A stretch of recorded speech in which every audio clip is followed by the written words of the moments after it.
जळगाव जिल्ह्यामध्ये एकूण 8 पोलीस स्टेशनच्या अंतर्गत हा जेवढा गांजा मुद्देमाल आपण जमा होता, जो सीज केला होता, तो साधारणतः 960 केजी एवढा तो होता. त्याची साधारणतः 1,82,00,000च्या वर त्याची किंमत होती.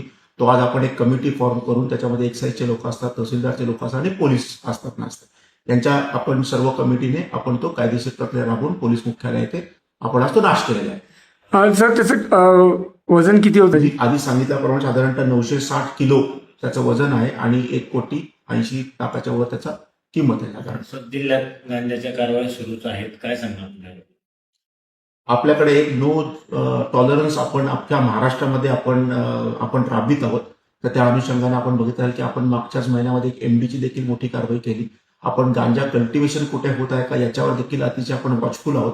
आपण आता शाळा कॉलेजेसमध्ये देखील मोठ्या प्रमाणात आपण रेकी करत आहोत की जिथे करून आपण एनडीपीएस या कायद्याअंतर्गत मोठ्या प्रमाणात केसेस करू शकू आणि आपल्याला भारताला एनडीपीएस पासून मुक्त कसं करू शकू.